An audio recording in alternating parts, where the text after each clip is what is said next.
강릉 외곽, 절벽 끝자락에 위치한 고풍스러운 한옥저택. 바다에서 불어오는 찬바람은 늘 선선했지만 서연에게 이 집은 이상하게도 숨이 막힐 듯한 답답함을 안겼다. 결혼 후 남편 민재와 함께 시아버지 이성철 교수의 집으로 들어온 지 어느덧 2달째.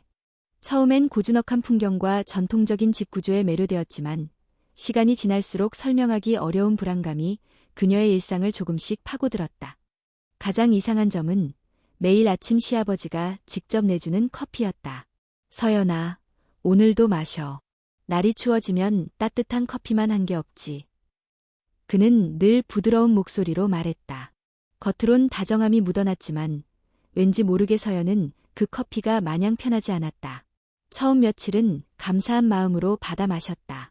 그러나 어느 순간부터 커피의 향이 어딘가 미묘하게 달라졌고 마신 후엔 어김없이 두통이 찾아왔다. 심장은 불규칙하게 뛰었고 위장이 뒤틀리는 듯한 통증이 엄습해왔다. 한밤중 서연은 이상한 꿈을 꿨다. 어두운 복도를 홀로 걷고 있었다. 문들은 모두 닫혀 있었고 끝이 보이지 않는 복도 저편에서 누군가 다가오는 소리가 들렸다. 발걸음은 무겁고 그림자는 길었다. 그녀가 고개를 들어 얼굴을 확인하려는 순간 눈이 번쩍 떠졌다. 식은 땀이 온몸을 적시고 있었다. 그날 아침에도 시아버지는 어김없이 커피를 내밀었다. 오늘은 조금 진하게 내렸어. 어제는 내가 커피가 좀 싱겁다고 했지? 서연은 놀랐다. 자신은 커피에 대해 단 한마디도 한 적이 없었다. 그 순간 의심은 확신으로 바뀌었다. 커피를 마시는 척하며 입술만 대고 컵을 내려놓았다. 그리고 조용히 부엌 쪽을 살폈다. 커피 기계 옆 작은 찬장 위에 투명한 유리병 하나가 눈에 들어왔다.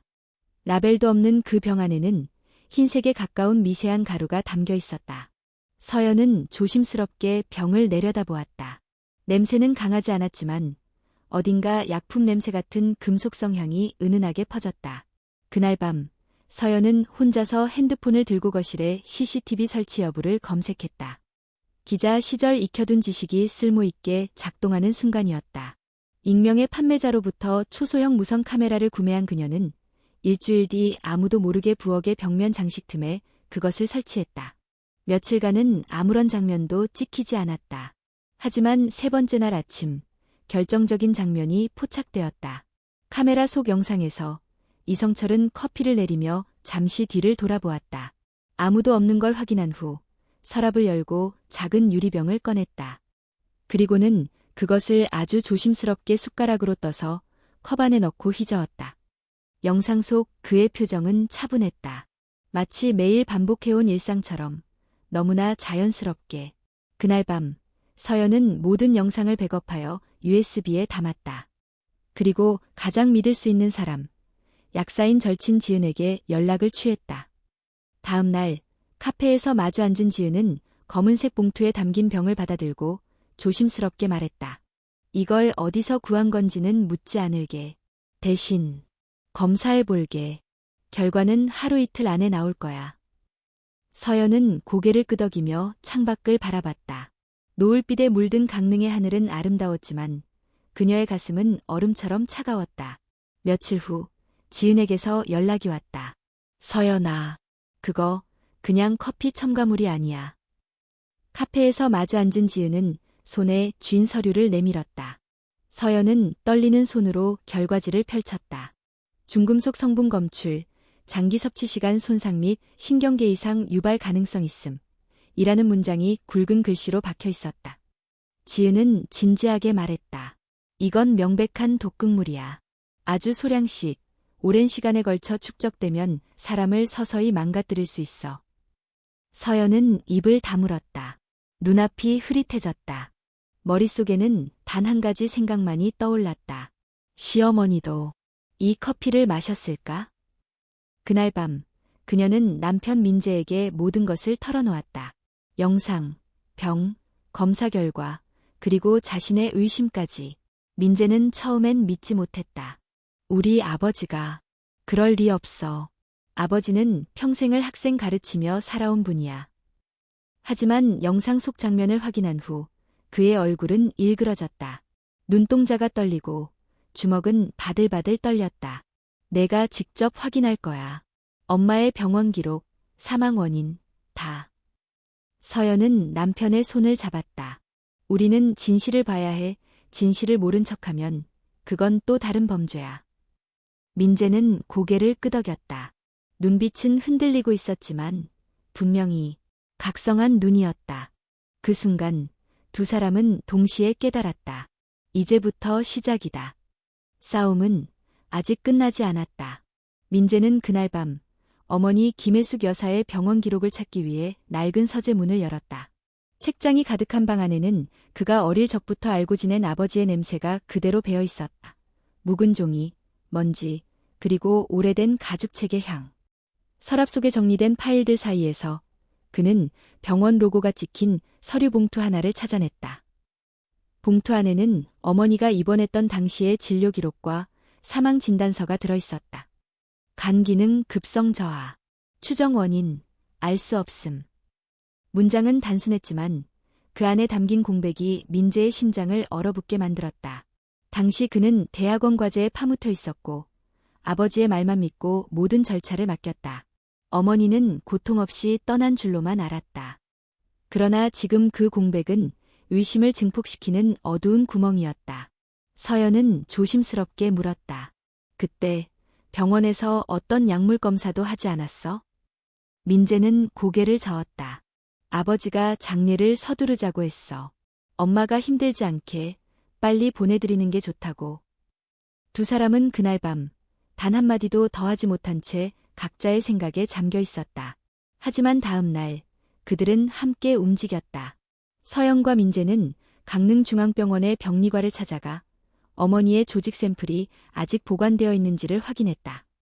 다행히 병원은 5년간 보존 규정에 따라 일부 조직을 냉동 상태로 보관하고 있었다. 그 샘플은 지은이 아는 대학병원 연구소로 보내졌고 몇 주 후 결과가 도착했다. 지은은 두 사람을 다시 카페로 불러냈다. 검사 결과 나왔어. 민재 씨, 마음 단단히 먹고 들어. 그녀는 조심스레 말하며 봉투를 건넸다. 서연이 열었고 민재가 내용을 읽었다. 중금속 축적 확인. 주성분, 카드뮴, 납, 장기 섭취 시간 기능 저하 및 조직 괴사 유발 가능. 민재는 그 자리에서 손을 떨며 봉투를 내려놓았다. 이게 진짜야. 응, 자연 섭취로는 이 정도 농도는 안 나와. 누군가가 지속적으로 투여한 게 분명해. 서연은 그의 손을 꼭 잡았다. 이건 내 잘못이 아니야, 민재야. 이제 우리가 뭘 해야 하는지만 생각하자. 민재는 아무 말 없이 창밖을 바라보았다. 바닷바람에 나부끼는 가로수 잎들, 노을에 물든 하늘. 평소 같았으면 아름답다고 느꼈을 풍경이 지금은 그저 멍하니 흐려져 보일 뿐이었다. 며칠 후 민재는 아버지와 단둘이 마주 앉았다. 거실에는 아무런 소리도 없었다. 텔레비전도, 시계의 똑딱임도, 심지어 냉장고의 기계음조차 사라진 듯한 정적. 아버지. 왜 그러냐, 민재야. 엄마. 어떻게 돌아가신 거예요? 이성철은 찻잔을 내려놓고 아들을 똑바로 바라보았다. 갑자기 왜 그런 걸 묻니? 진짜 이유를 듣고 싶어요. 제가 알던 엄마는 그렇게 쉽게 아플 분이 아니었어요. 그리고 요즘 서연이 상태가 이상했거든요. 그는 조용히 웃었다. 서연이 무슨 말을 했지? 그게 중요한 게 아니에요. 아버지, 만약에 정말 무슨 일이 있었던 거라면 지금이라도 말해주세요. 아버지를 보호하고 싶은 마음은 아직 남아있어요. 그 말에 이성철의 미간이 잠시 일그러졌다. 그리고 그는 자리에서 천천히 일어났다. 벽장으로 가더니 안쪽에 숨겨진 서랍을 열고 무언가를 꺼냈다. 작은 상자 하나. 그 안에는 유리병과 수첩 한 권이 있었다. 수첩에는 날짜별로 커피 레시피가 적혀 있었고 그 옆엔 특정 성분에 대한 메모가 있었다. 왜요, 아버지? 왜 이런 걸? 너는 몰라. 내 어머니가 날 얼마나 부숴놓았는지. 외도, 이혼 요구, 멸시.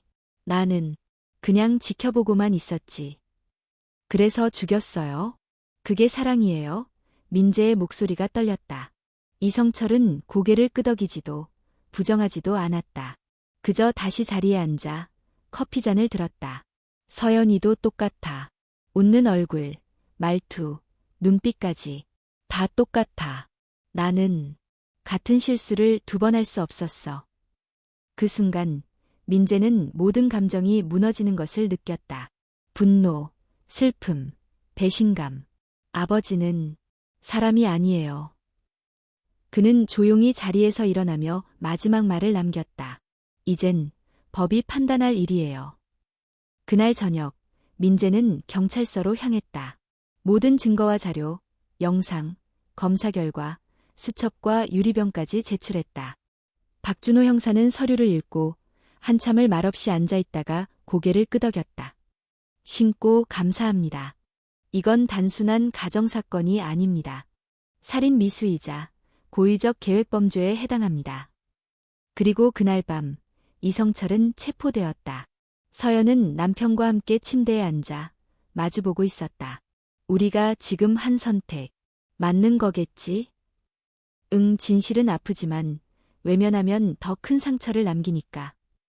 그녀는 창밖을 바라보았다. 어두운 하늘 너머로 바다가 있었다.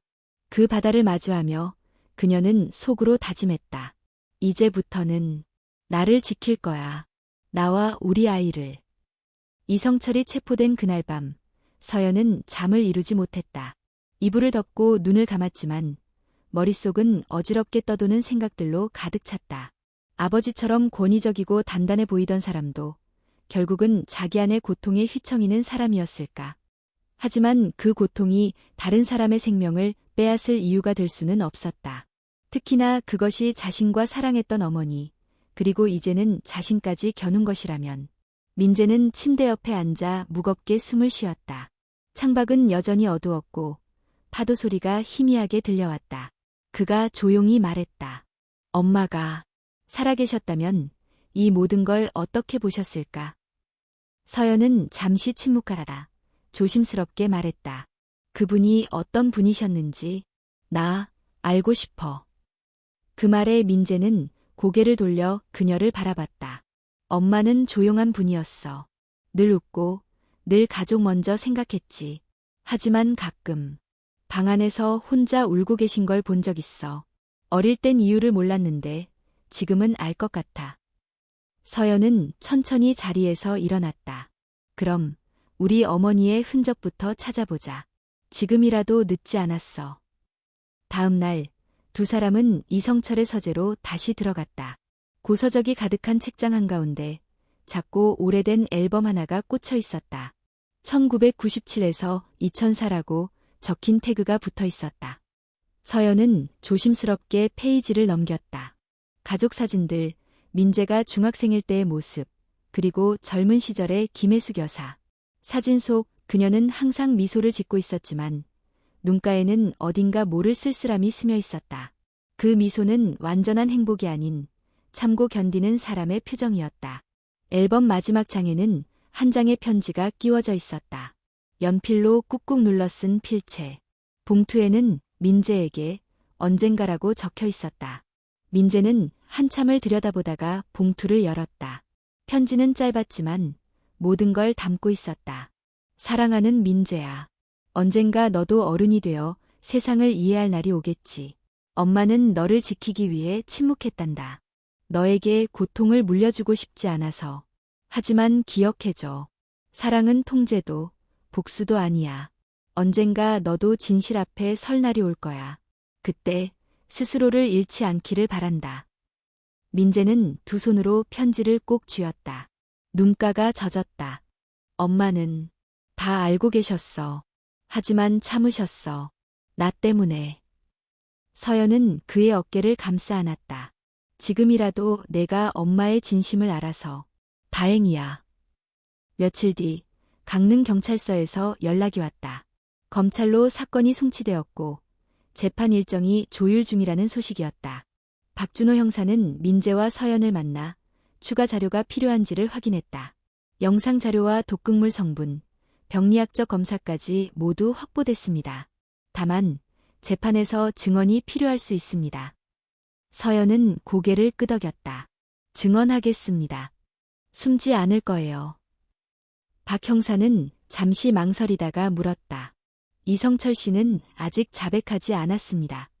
혹시 그가 다시 입을 열 수 있도록 설득할 의향이 있으십니까?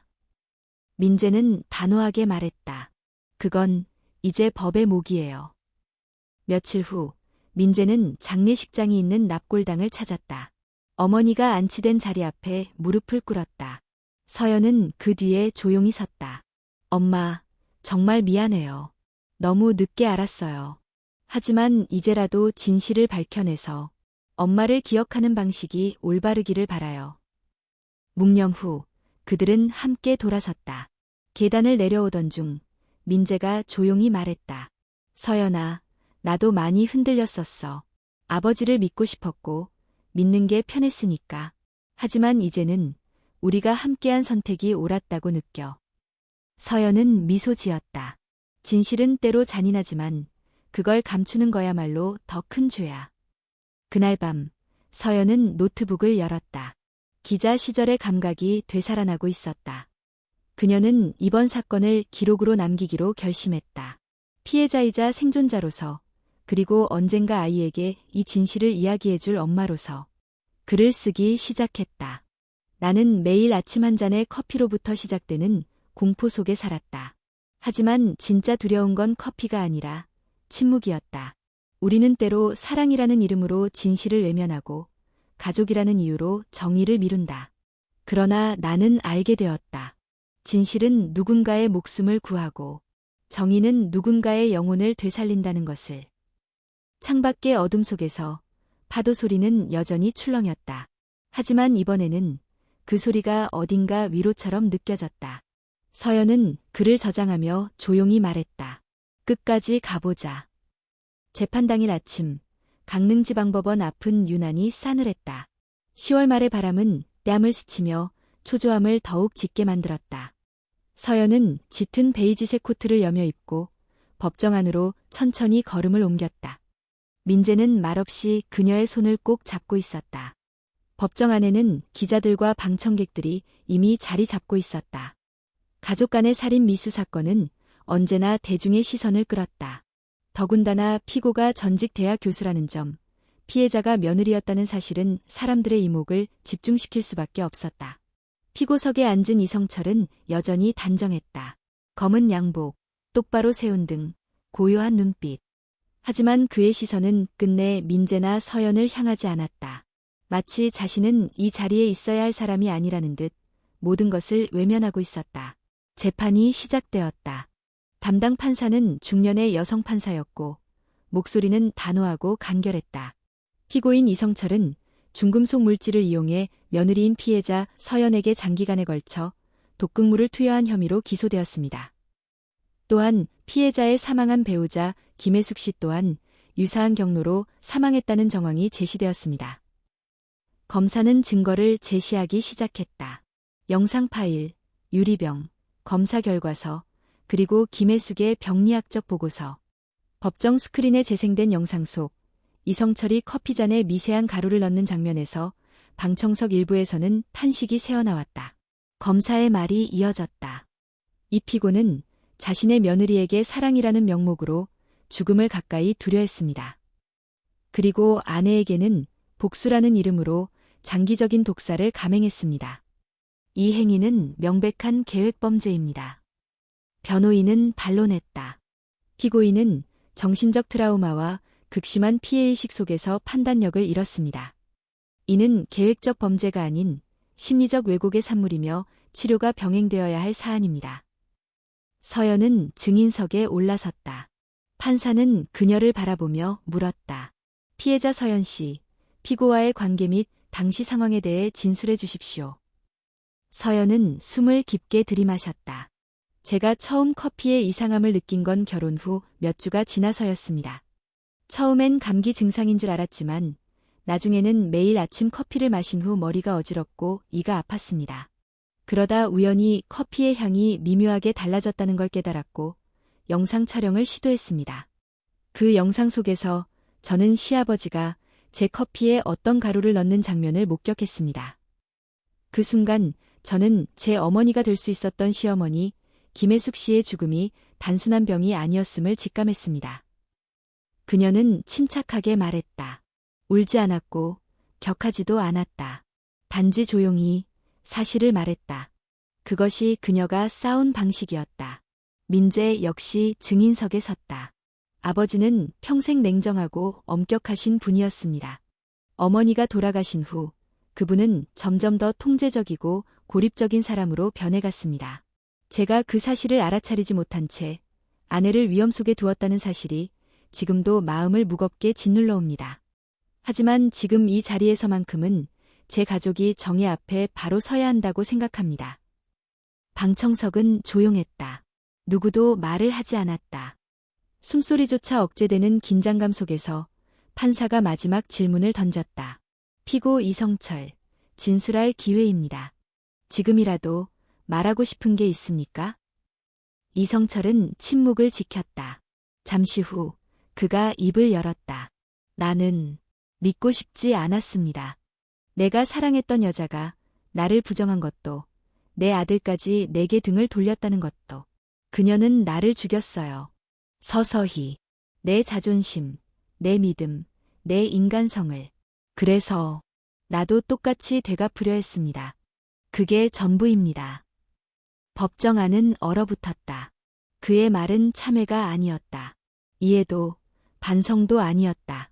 단지 변명, 자신을 합리화하는 독백이었다. 판사는 고개를 숙이고 서류를 정리했다.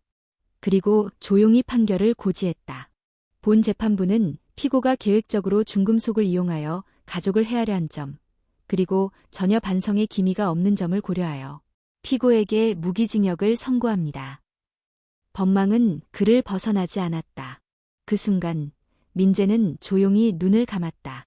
서연은 그의 손을 잡았다. 그녀는 속으로 되뇌었다. 이건 끝이 아니라 시작이야. 그날 밤 집으로 돌아온 두 사람은 거실 불을 끈 채 소파에 나란히 앉아 있었다. 이제 어쩌면 평범하게 살 수 있을까? 서연의 물음에 민재는 대답하지 않았다. 대신 그녀의 손등에 입을 맞췄다. 우리는 다시 시작할 수 있어. 엄마가 원했던 그 삶으로. 바깥은 어두웠지만 별은 빛나고 있었다. 서연은 창밖을 바라보며 조용히 말했다. 다시는 그 커피 향을 맡지 않게 되어 다행이야. 재판이 끝난 후 몇 주 동안 서연과 민재는 삶의 속도를 최대한 늦췄다. 뉴스에서는 아직도 교수의 커피 독극물 사건이라며 특집 기사들이 오르내렸지만 두 사람은 의도적으로 미디어를 멀리했다. 강릉의 바닷바람은 여전히 차가웠지만 더 이상 그 찬기 속에서 죽음의 그림자를 느끼진 않았다.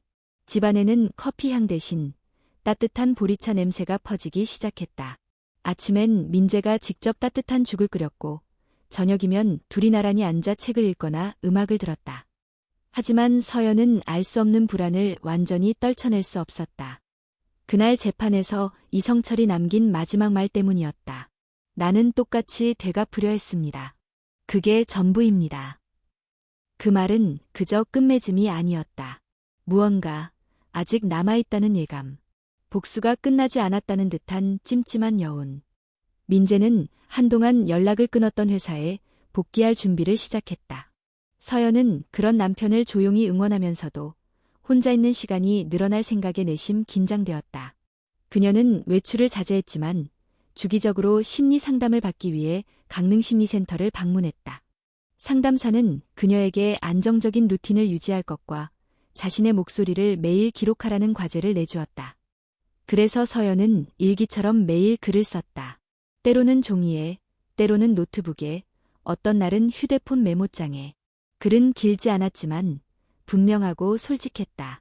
오늘은 창문을 열었다. 냉기가 방 안으로 스며들었지만 문득 어머니가 앉았을 것 같은 창가에 햇빛이 드는 걸 보았다. 따뜻했다. 처음으로 그 자리가 무섭지 않았다. 하지만 평온함은 오래가지 않았다.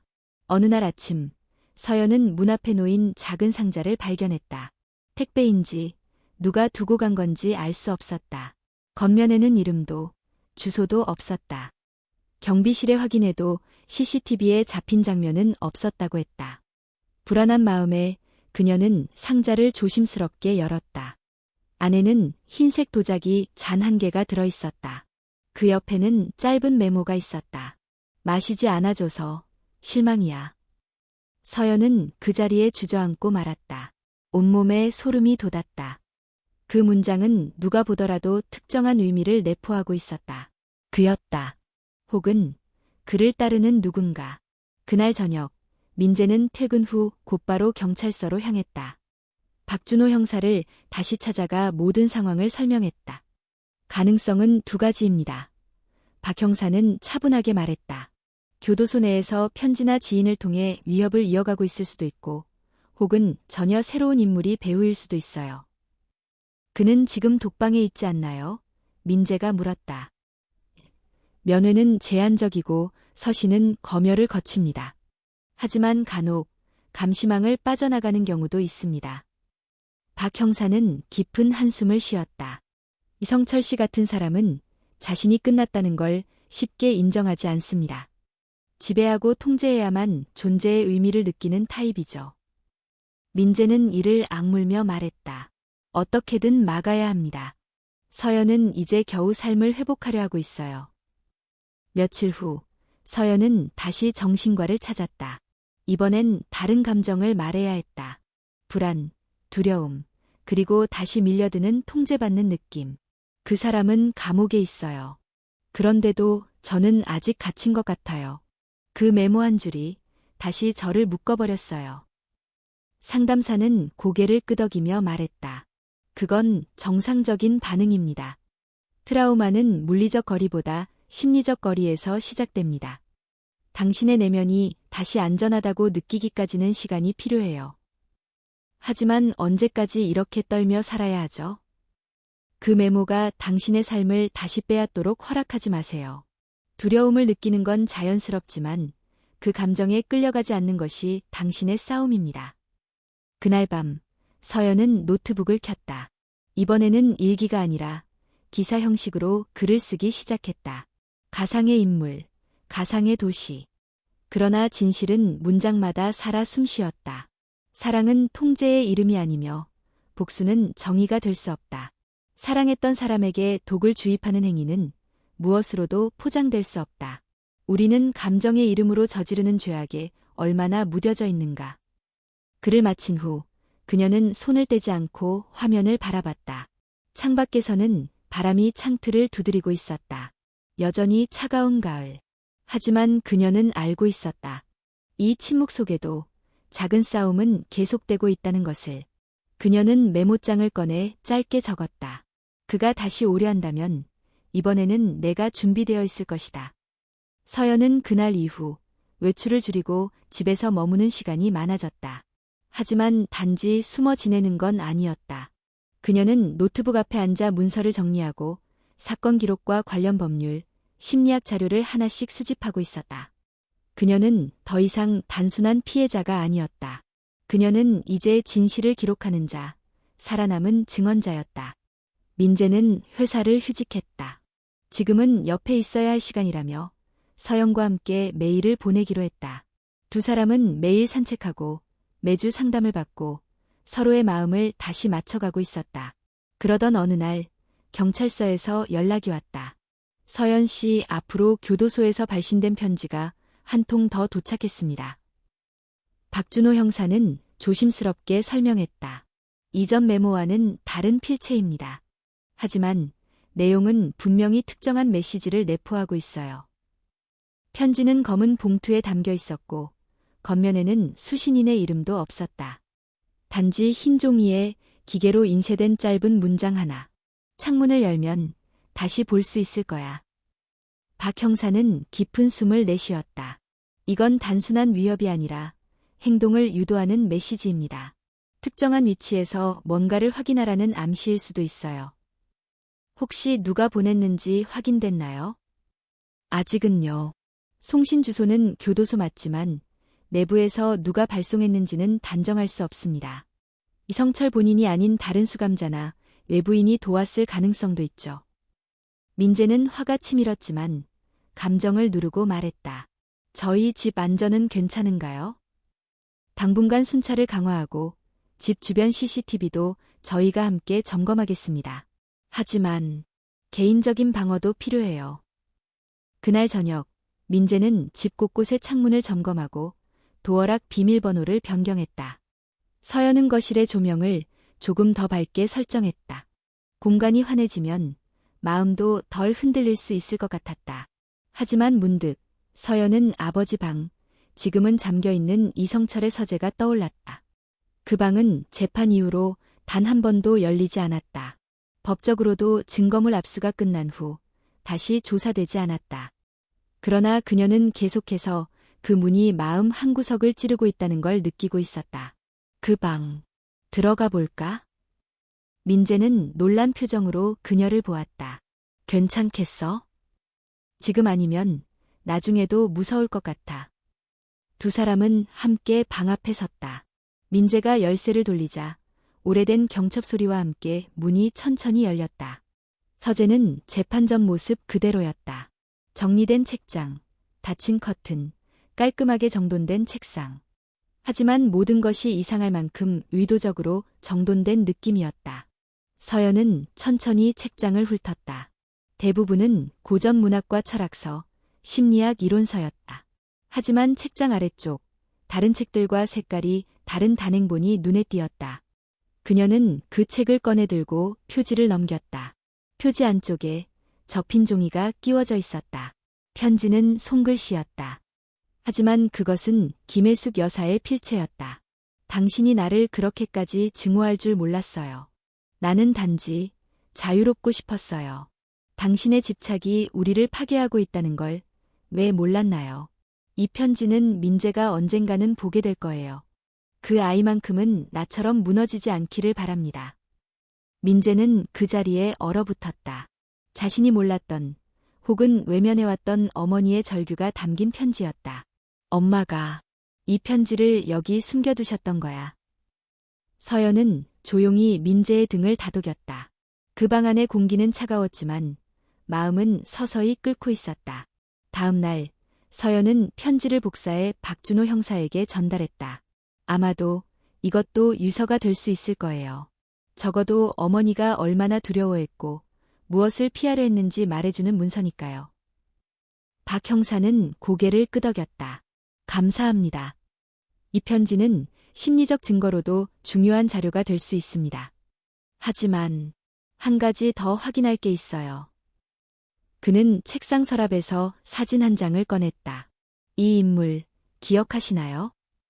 사진 속 남자는 중년의 체격 좋은 인물로 옅은 미소를 지은 채 누군가와 술을 마시고 있었다.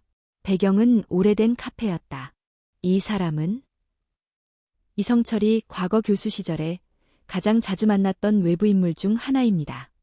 정식 기록에는 없지만 학생들과 마찰이 있을 때마다 은밀히 불러내던 존재였어요. 실질적으로 정리해주는 역할을 했다고 증언하는 이들도 있습니다.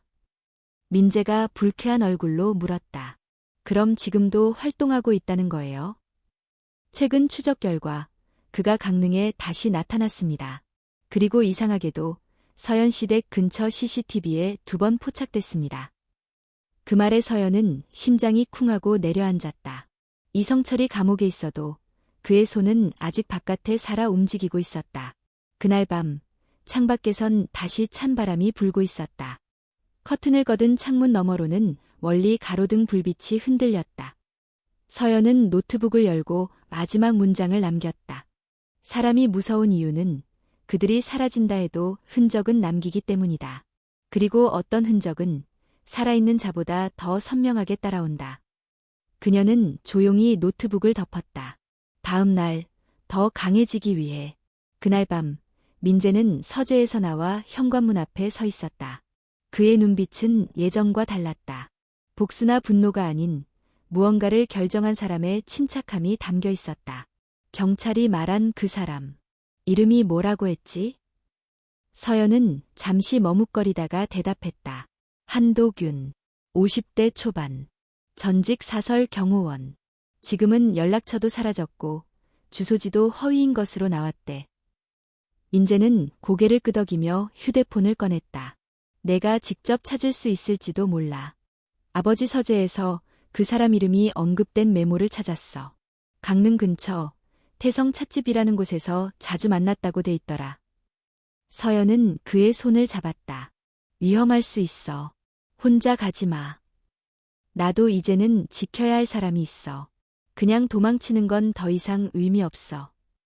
다음 날 아침, 민재는 태성 찻집으로 향했다. 구불구불한 골목길 끝, 외관은 낡고 한적한 찻집이었다. 하지만 문을 열자 묘한 정적이 흘렀다. 안에는 중년 남성 한 명이 앉아 신문을 보고 있었다. 그의 옆자리에는 사용되지 않은 잔이 놓여 있었고 주인은 보이지 않았다. 민재는 조심스럽게 다가갔다. 혹시 한도균 씨를 찾고 있습니다. 남자는 신문을 내리며 민재를 바라봤다. 눈빛은 무표정했지만 뭔가를 관찰하는 사람의 시선이었다. 왜 찾죠? 제 아버지 이성철 교수와 예전에 관계가 있었던 걸로 알고 있습니다. 남자는 천천히 일어나더니 문을 바라봤다. 그리고 문이 완전히 닫힌 걸 확인한 후에야 입을 열었다. 그 이름, 이곳에서 말하지 않는 게 좋을 거요. 당신이 누구든 간에. 저는 그의 아들입니다. 그리고 지금 제 아내가 위험합니다. 한도균의 눈빛이 미세하게 흔들렸다. 그 사람, 아직도 사람들을 조종하나? 그는 감옥에 있습니다. 하지만 당신이 그를 도왔던 과거 때문에 지금 저희 가족이 다시 위협받고 있습니다. 민재의 말에 남자는 아무 대답도 하지 않았다. 대신 천천히 자리에 앉더니 허리춤에서 작은 메모지 하나를 꺼내더니 식탁 위에 올려놨다. 당신이 찾는 대답은 이 안에 있어. 메모지에는 낡은 주소와 날짜 하나가 적혀 있었다. 춘천, 강변창고 B2. 2017.05. 뭔가 숨겨진 게 있습니까? 나는 이제 그 사람에게 빚 갚는 일 그만두려고 해. 하지만 당신이 진짜로 진실을 원한다면 가보시오. 그 주소는 그가 관리하던 자료 보관소 중 하나였어. 나도 오래전에 한번 가봤지. 민재는 깊게 고개를 숙였다. 감사합니다. 그날 저녁, 민재는 서영과 함께 춘천으로 향했다. 어두운 강변, 산업단지 끝자락에 위치한 낡은 창고. 지도에 나오지 않는 위치였다. GPS도 신호를 제대로 잡지 못했다. 철제 문은 녹슬어 있었지만 자물쇠는 새 것처럼 반짝였다. 민재는 서랍 속에 있던 아버지의 열쇠 뭉치에서 하나를 꺼내 조심스레 끼워 넣었다. 찰칵, 자물쇠가 풀렸다. 창고 안은 예상보다 훨씬 정리돼 있었다. 먼지가 많았지만 파일이 담긴 서류 박스들이 일정한 순서로 배치돼 있었다. 한쪽 벽면엔 CCTV 녹화 장비와 오래된 하드디스크들이 연결된 콘솔이 놓여 있었다. 서연은 숨을 죽이며 박스 하나를 열었다. 안에는 병원 진단서 복사본, 실명 대신 이니셜로 기록된 인물들, 그리고 날짜별로 분류된 메모지들이 쌓여 있었다. 이건 피해자 기록이야. 전부 누군가를 감시하거나 통제하려고 수집한 정보들이야. 민재는 콘솔 옆에서 오래된 노트북을 켰다. 하드디스크를 연결하자 정적 속에서 몇 개의 영상 파일이 떠올랐다. 그중 하나는 김혜숙 여사의 병원 입원 당시 모습이 담긴 영상이었다. 병실 안에서 그녀가 혼잣말처럼 중얼거리고 있었다.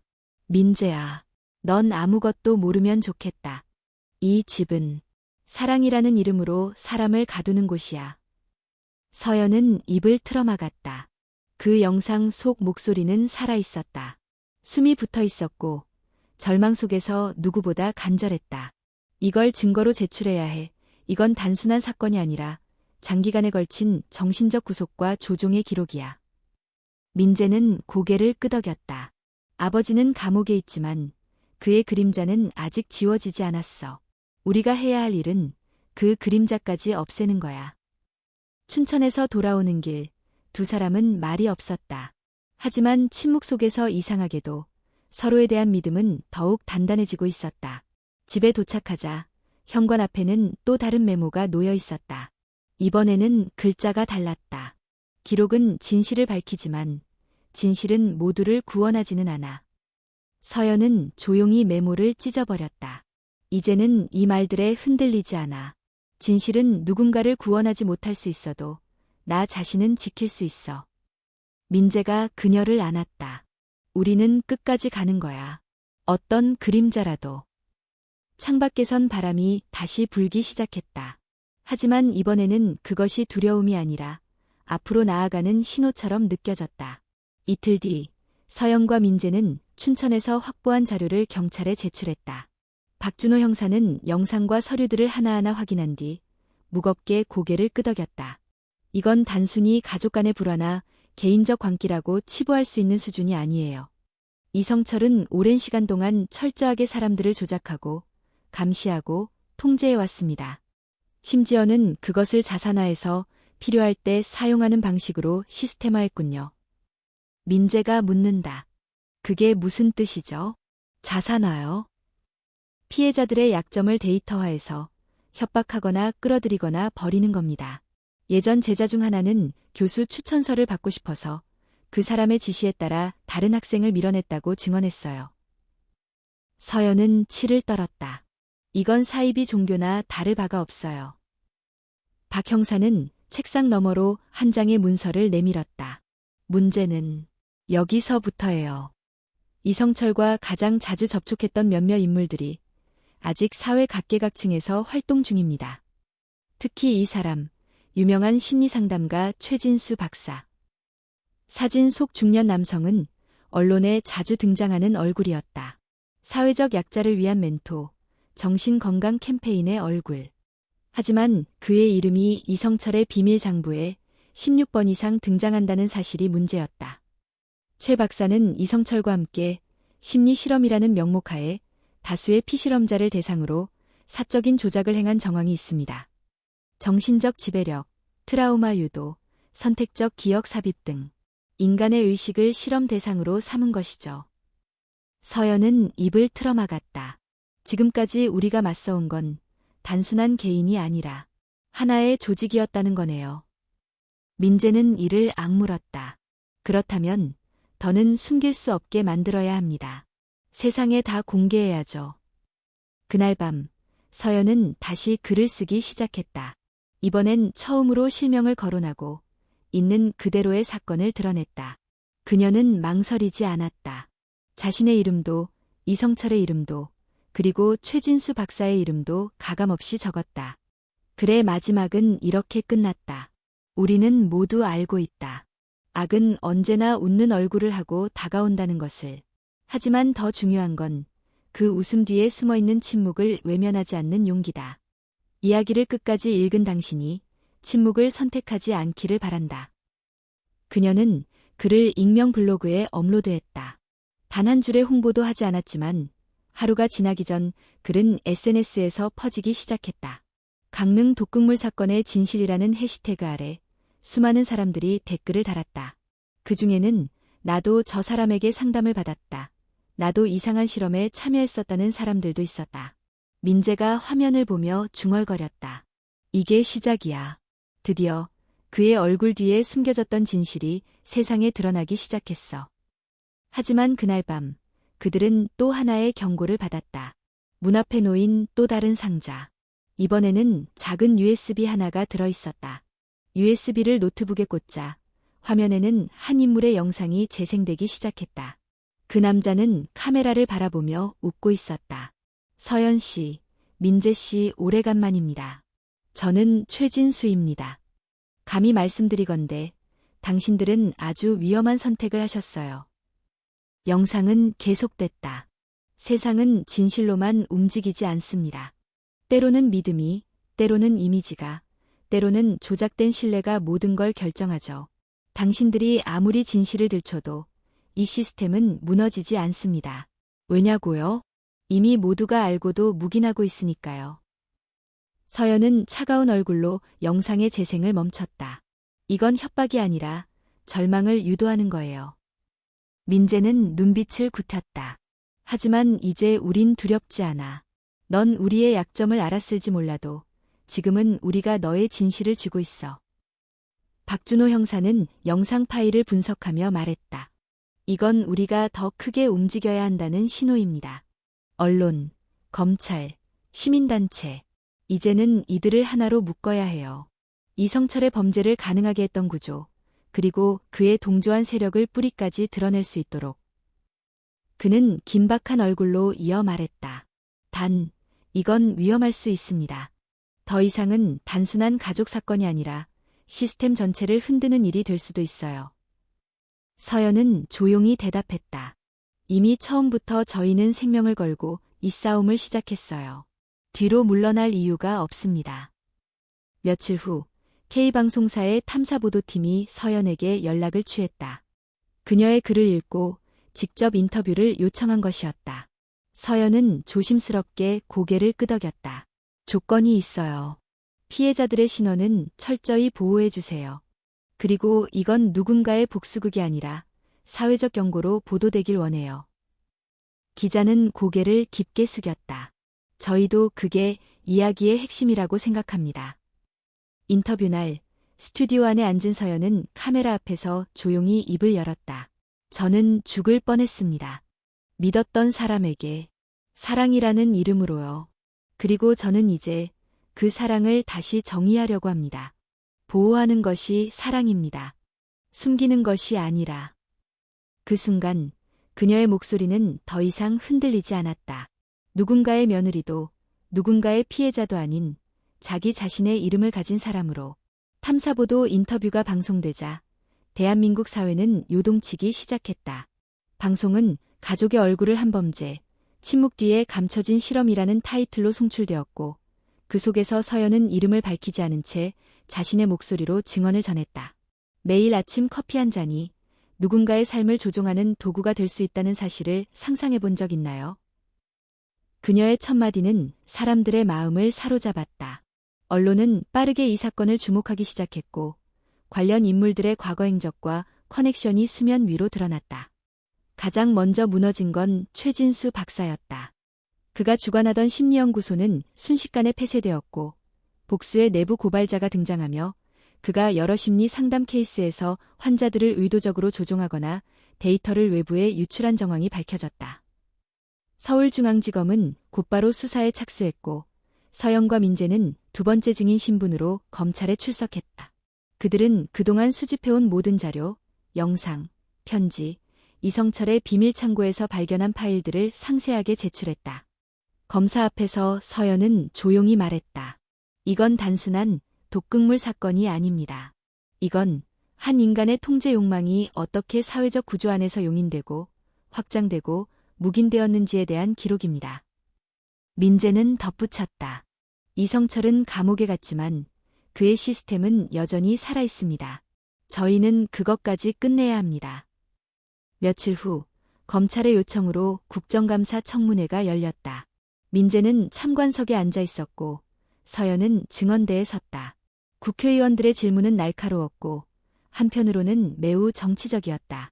어떤 이들은 이 사건을 정신건강관리체계의 문제로, 어떤 이들은 심리권위자에 대한 과도한 신뢰로 해석했다. 하지만 서연은 거기에 굴복하지 않았다. 저는 단지 한 여자로서 말하겠습니다. 아내로서, 며느리로서, 피해자로서 말하지 않겠습니다. 이 일은 인간이 다른 인간을 도구로 대했을 때 어떤 결과가 벌어지는지 보여주는 신뢰입니다. 우리는 서로를 감시하는 시대에 살고 있지만 정작 가장 가까운 곳에 있는 폭력은 방치하고 있습니다. 그녀의 말에 청문회장은 일시적 침묵에 휩싸였다. 같은 시각, 민재는 경찰서에서 박준호 형사를 만나고 있었다. 최진수의 측근 중 한 명이 검거되었고 그는 자백했다. 이성철 교수의 리스트는 단지 감정의 복수수단이 아니었습니다. 그는 그것을 보험이라 불렀죠. 언제든 누군가에게 압박을 가하거나 보호를 받기 위해 꺼낼 수 있는 일종의 사회적 무기.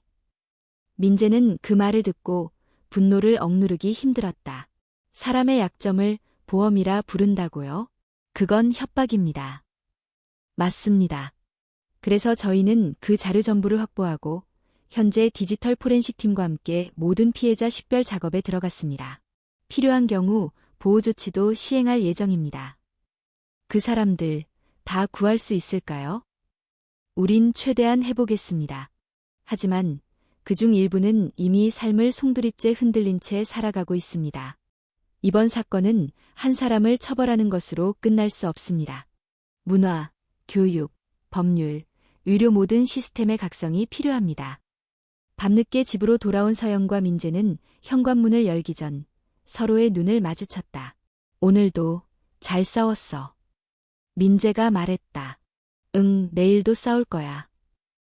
거실에 앉아 그들은 둘이서 만든 차를 마셨다.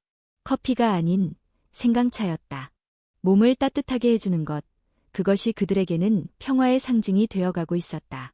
서연은 말했다. 이제 이 싸움은 우리만의 것이 아니야.